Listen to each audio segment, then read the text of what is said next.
대북에서 압송된 후에 지금 검찰 조사를 받고 있는 김성태 전 쌍방울 회장의 진술이 조금씩 달라지기 시작했습니다.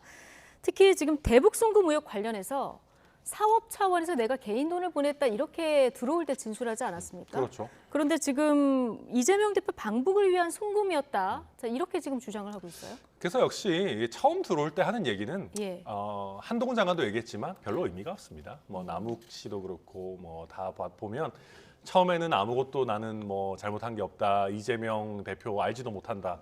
얘기하는데 막상 들어와서 수사기관에서 자료 꺼내 놓으면 부인을 못 하거든요. 그래서 지금 이제 그 대장동 일당들이 갔던 길을 김성태 전 회장 같은 경우는 조금 더 속성으로 가는 것 같은 느낌이 들고요. 그리고 지금 이제 보면 이재명 대표 입장에서도 저게 되게 중요한 일이었을 거예요. 그 민주당의 유력한 정치인으로서 대북 관계 해결에 있어서 내가 주도적인 역할을 한다. 이게 되게 큰 일이거든요. 민주당의 정치인이라면은. 그거를 위해서 이화영이라는 사람을 평화부지사라는 자리까지 준 거 아니겠습니까? 그러니까 이런 이화영이라는 사람과 쌍방울의 인연을 쭉 생각해 보면 이재명 대표의 정치적인 이득을 위해서 저런 여러 가지 뭐 돈도 보내고 사업도 하려고 하고 그랬던 거 아닌가?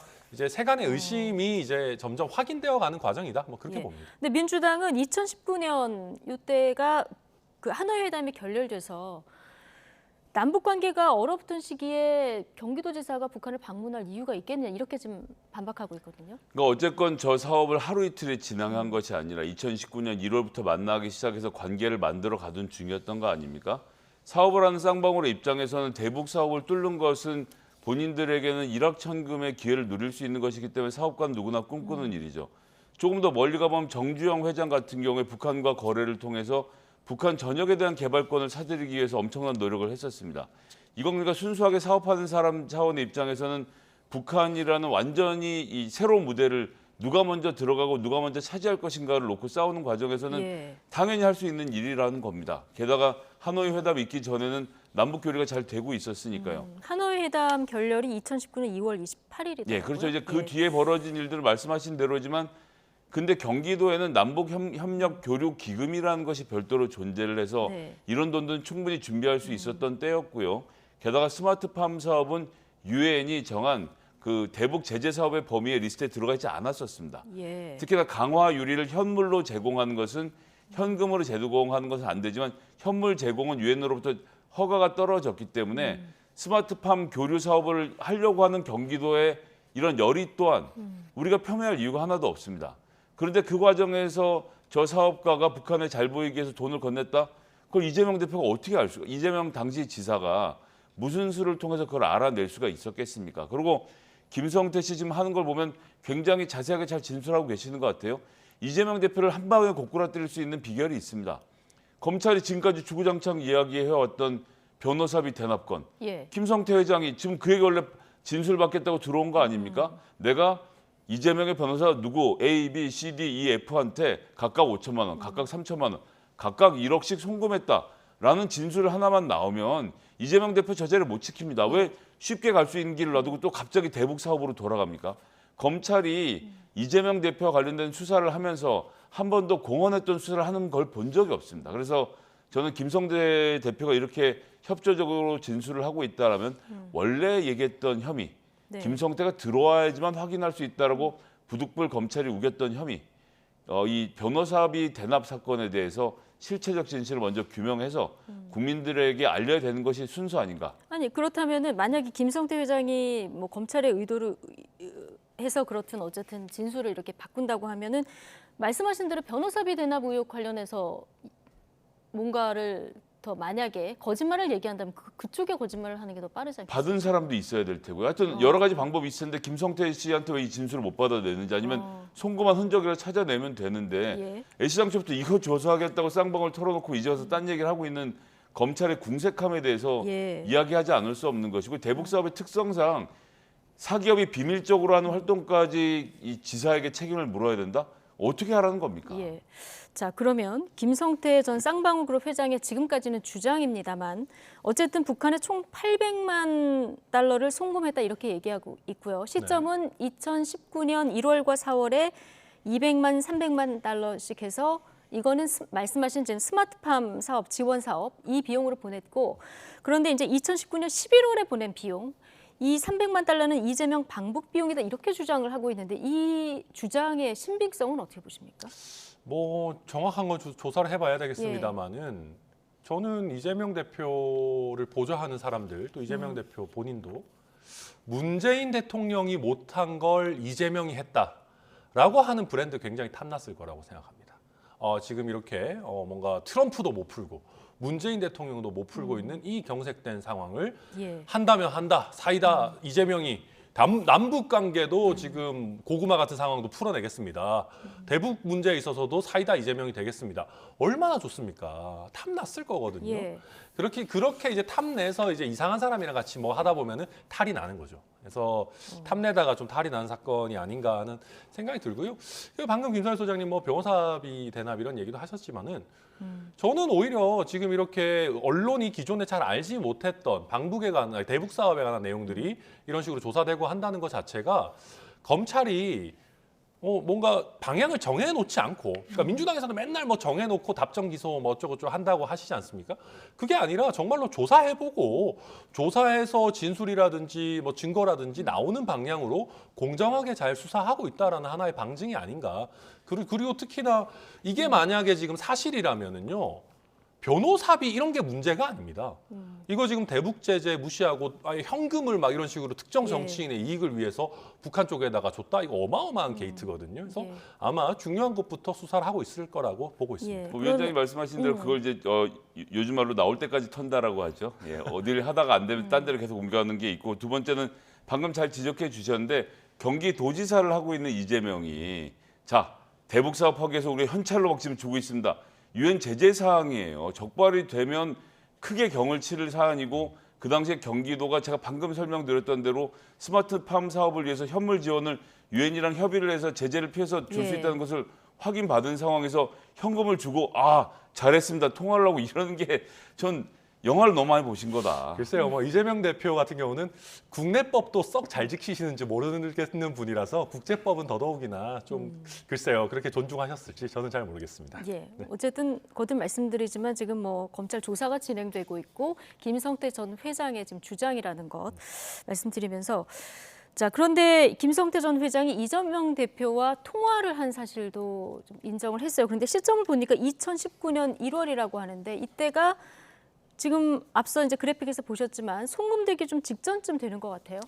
네, 그렇죠. 그러니까 이재명 대표가 그러다 보니까 완전히 모른다라고 선을 긋지 않고 좀 애매모호하게 뭐 누가 바꿔줘가지고 뭐 인사 정도 했다 이런 식으로 얘기를 했는데 만약에 이화영 부지사가 바꿔준 게 사실이라면은 이거는 조금 얘기가 달라지는 겁니다. 그러니까 대북 문제를 관장하는 본인 밑에 있는 부지사가 이런 식으로 바꿔줬고, 게다가 본격적으로 어떤 대북 관련한 뭐 비용 처리 이런 것들이 개시되기 직전에 얘기를 저렇게 들은 거라면은 과연 이거를 아무것도 몰랐을까? 특히나 뭐 김성태 전 회장이 그냥 혼자 다닌 것도 아니고 이화영 부지사랑 같이 막 다니고 사람 만나고 뭐 이렇게 하고 있는데 이거를 전혀 보고를 받지 않았을까? 심지어는 뭐 결제 서류까지 뭐 나오는 것 같고 그러던데 그래서 저는 이런 것들 보면 민주당의 논리가 계속해서 이재명 당시 성남시장, 이재명 당시 경기지사를 무슨 허수아비 취급을 하는 것 같아요 스스로. 그래서 좀 이상하다. 그 정도 그렇게 허수아비 취급 당하실 분이 아니거든요 이재명 대표께서. 아마 열심히 챙기셨을 텐데 자꾸 모른다, 몰랐을 거다. 이걸 어떻게 알았겠냐. 저는 그런 얘기들이 국민들께 설득력 있을 것 같지가 않습니다. 김성태 회장의 얘기로는 이화영 부지사 말로는 이재명 지사가 대북 송금을 모두 알고 있었다고 말했다 이렇게 얘기를 하고 있는 상황이거든요. 그러면 쟁점은 이화영 부지사가 이재명 대표에게 보고를 했는지 안 했는지 이것도 좀 쟁점이 되는 걸까요? 그러니까 지금 검찰이 만들어놓은 세계관 안에서 이화영 부지사는 어떤 뭐 조직폭력배 출신의 기업의 돈을 가지고 대북 사업을 해선 안 된 현금까지 주고받는 걸 다 알면서 했던 중재를 저지른 사람 아닙니까? 그러면 본인 살기 위해서라도 진술을 하겠네요. 그런데 왜 또 이화영 부지사가 그렇게 말하는 걸 들었다는 김성태 의원의 조사 내용이 김성태 대표의 조사 내용을 우리가 TV에서 얘기를 하고 있는 건지 그냥 검찰이 뭐 이렇게 브리핑룸을 따로 만들든가 이렇게 뭐 조서를 유튜브로 생중계를 하든가 하면서 좀 보여줬으면 좋겠어요. 예. 이런 식으로 흘러나오는 이야기들에 어디까지 반응을 해야 될지 모르겠는데 이화영 부지사가 이런 상황을 얘기 안 할 이유가 없지 않겠습니까? 예. 그리고 영화를 많이 보시면 나오지만 이런 사람들이 그 지사한테 보고하고 이렇게 안 합니다. 진짜로 그런 일이 있었다고 한다면 아우 지사님 제가 여기서 지금 200만 불 지금 넘겨주고 있는데 통화 한번 하시죠. 김성태 회장이라고 조직폭력배 출신입니다. 그럼 바꿔주면 고맙습니다. 그러고 끊었다는 얘기를 저희한테 믿으라는 건지 잘 모르겠습니다. 저는. 알겠습니다. 어쨌든 뭐 너무 좀 놀라운 진술들이 나오다 보니까 영화 공조 뭐 얘기도 나오곤 하던데 어쨌든 노컷뉴스가 독자 제보로 사진 한 장을 공개했더라고요. 이 사진을 보면 보여주실까요? 왼쪽부터 안부수 아태평화교류협회 회장이 있고요. 김성태 회장이 보이죠. 그리고 그 옆이 송명철 조선 아태위 부실장 그리고 그 옆이 지금 이화영 부지사의 모습이 보이고 있거든요. 이 사진이 찍힌 시점도 2019년 1월. 예.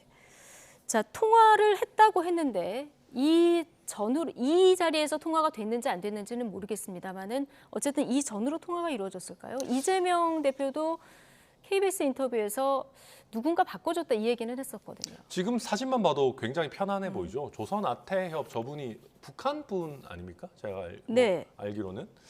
근데 이제 뭐 굉장히 지금 보면 뭐 친밀합니다. 이게 지금 뭔가 김성태 전 회장과 이화영 부지사뿐만 아니라 저기 앉아 계시는 모든 분들이 아주 뭐 편안한 즐거운 분위기거든요.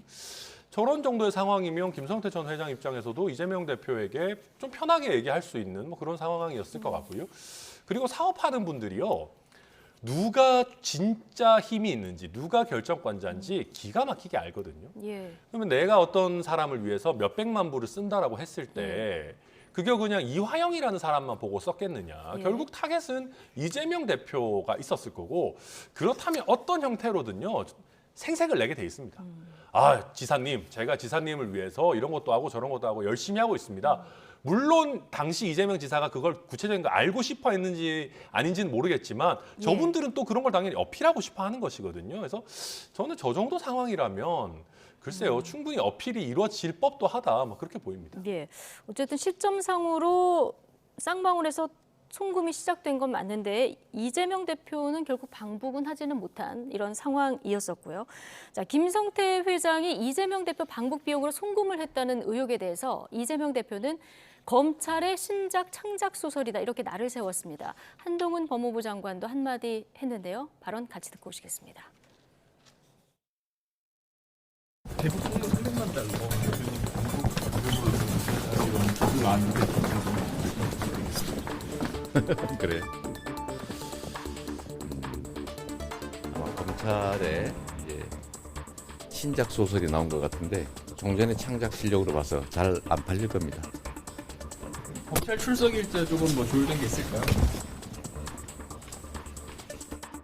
그런 애매한 말 할 게 아니라 다른 국민들과 똑같이 증거와 팩트로 대응해야 한다고 생각합니다.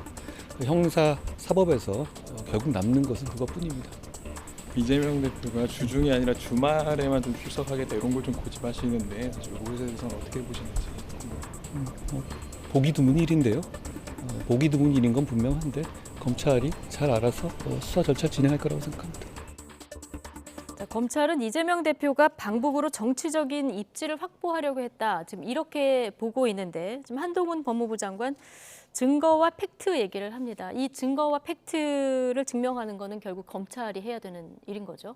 제가 그래도 누차 말씀드리지만 이번 사건의 시작은 변호사비 대납이지 않았습니까? 그러면 원래 본류를 잘 수사를 하고 그것에 나온 격가지들을 수사하는 건 당연히 해야 되는 일인데 예. 또 이야기가 점점 더 흐려지고 있잖아요. 그리고 이 북한은 휴전선을 맞대고 있는 접경 지역의 광역자치단체장으로서 남북 관계를 개선하고 발전시키는 데 역할을 하는 것 너무 하고 싶은 일이지 않겠습니까? 그래서 그 유동규 씨도 DMZ 이 영화제를 하려고 시도를 했다가 지사로부터 거절당했던 적도 있고 네. 각각의 구성원들이 남북 평화 관계를 위해서 열심히 뛰고 노력하는 것을 이제 와서 지금의 잣대로 재단을 한다? 그러는 과정에서 사기업이 저런 식으로 불법을 저질렀다라고 하면 저것을 핀셋으로 집어서 처벌할 필요는 있겠지만 저런 자치단체장들의 정치적 노력 자체를 폄훼하는 것 아니 남북 관계를 개선하는 게 언제부터 이게 범죄 행위가 돼가고 있습니까? 지금 이 법무부의 태도나 검찰의 태도는 그런 것 아닙니까? 그럴 목적으로 북한을 방문할 목적으로 아니 북한을 방문해서 남북 관계를 개선시키는 것이 왜 정치인들이 그런 일에 비판을 받아야 하나요? 그렇다면 아니면 거꾸로 쌍방울이 매일매일 어떻게 송금하고 있는지 재정 상태를 지사가 알아야 될 의무가 있나요? 전 그래서 핀트가 좀 벗어난 이야기이고요. 네. 한동훈 장관의 도어 스태핑도 대통령도 중단하셨는데 적절한 수준에서만 좀 진행하는 것이 좋지 않을까라고 좀 제안드리고 싶네요.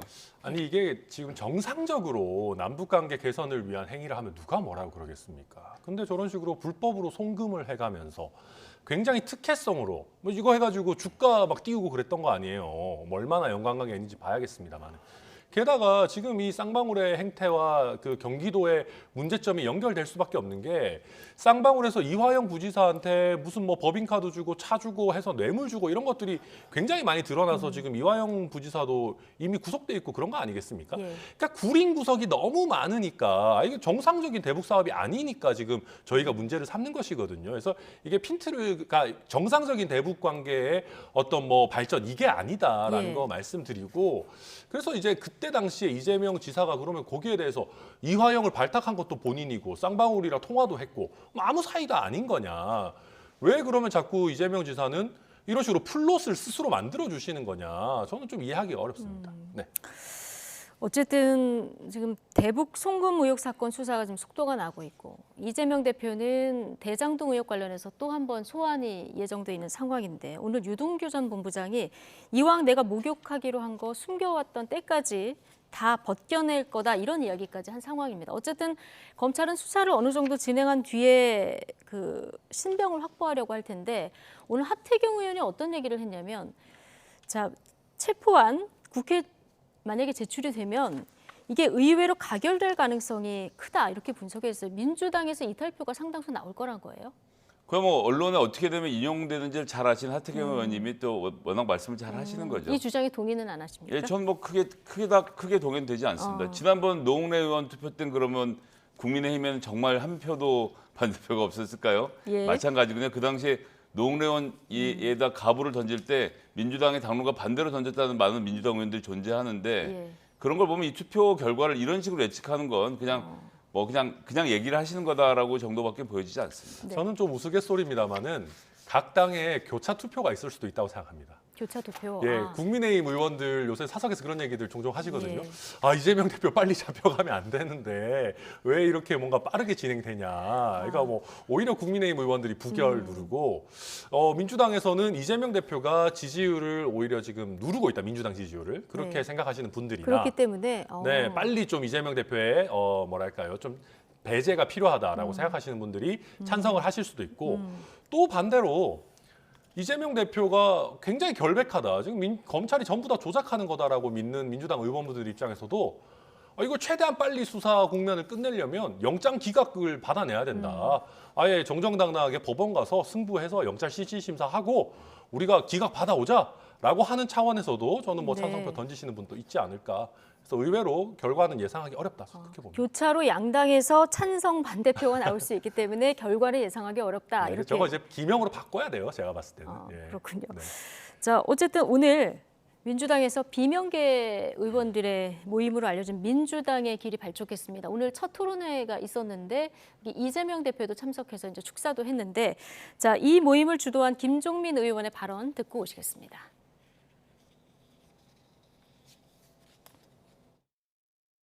이 민주당의 길 토론회는 비명 모임이 아닙니다. 이건 비전 모임이에요. 비전. 딱 한 글자 틀린데 엄청나게 다른 거예요. 그리고 사실 여기서 정치개혁 비전, 민생개혁 비전, 또 미래 전략에 대한 비전 이런 얘기들을 많이 하면 이 가장 큰 수혜자가 누구냐? 우리 민주당 지도부입니다. 우리 이재명 대표님이 아마 가장 큰 수혜자가 될 거예요. 네, 오늘 이재명 대표 먼저 참석하겠다고 얘기를 해서 이제 참석하면서 이제 비명계 끌어안기다 이런 뭐 분석도 나오곤 했는데 지금 김종민 의원 얘기가 비명 모임이 아닌 비전 모임이고 가장 큰 수혜자는 이재명 대표가 될 것이다 이렇게 얘기를 했거든요. 자, 어떻게 보셨습니까? 비명의 비전을 말하는 모임이죠. 비명의 비전을 말하는 네, 모임이다. 뭐 그래도 뭐가 나쁩니까? 네. 아니 뭐 이 당이 이재명 대표의 사당인가요? 이런저런 이야기들이 당연히 오갈 수 있고 논의할 수 있습니다. 예. 그런 것을 받아들이고 이재명 대표도 개면쩍겠죠. 그래도 가고 초대를 받아서 또 거기서 발언을 하지 않습니까? 네. 국민들이 이런 모습을 보는 겁니다. 지금 국민의힘에서는 나오려고 하는 전당대회 후보들이 하나씩 쳐나가지는 상황, 그리고 외국 순방 그렇게 다녀오시는데 야당 대표를 같이 모아서라도 한 번 더 토론을 해보지 않는 이런 상황을 보면서 이재명 그 말은 그렇게 하는데 그래도 네. 뭐 이래저래서 비명들을 잘 만나는구나라는 모습을 보여주시는 거 저는 당대표로서 좋은 일이고 민주당에게도 좋은 일이고 네. 저 비명 비전 모임에게도 좋은 일이라고 생각해서요. 저런 다양하고 시끄러운 논의들이 벌어지는 게 정당의 그냥 원래 모습 아닌가 생각합니다. 이재명 대표도 이런 모임 많을수록 좋다. 오늘 이런 얘기를 했더라고요. 네, 뭐 충분히 할 수 있는 얘기죠. 예. 민주당의 비전 모임이 찾아가야 할 바람직한 민주당의 길은 뭐 모임 이름이 민주당의 길이니까요. 어떻게 보십니까? 내로남불만 안 하면 되는 거죠. 그러니까 과거에 했던 얘기 뒤집지 않고. 그러니까 저는 민주당이 어렵게 선거를 치렀던 선거들을 쭉 모아보면 공통점이 있는데 그게 뭐냐면 도덕적 우위를 완전히 상실한 상태에서 치른 선거들이 있습니다. 뭐 예를 들면 문제가 있을 때 후보 안 내겠다라고 했는데 그걸 또 뒤엎고 뭐 후보를 낸다라든지 뭐 이런 내로남불적인 모습을 보여줬을 때 굉장히 어려움을 겪었었거든요. 예. 그냥 그런 거 보면 저는 뭐 불체포 특권 문제도 뭐 길게 얘기할 게 아니라 이재명 대표도 예전에 내려놓겠다라고 했었습니다. 그래서 저 민주당의 길에서도 과거에 했던 얘기들을 지키자. 그걸 안 하면 우리가 또 어려운 길을 가게 될 거다. 그 부분만 내놔도 저는 국민들께 충분히 소구력 있는 메시지가 될 거라고 생각합니다. 알겠습니다. 천하람 위원장의 조언까지 들어봤습니다. 자, 나이트 포커스 여기서 마치겠습니다. 천하람 국민의힘 전남 순천갑 당협위원장 그리고 김성회 정치연구소 싱크와이 소장 두 분과 함께했습니다. 고맙습니다.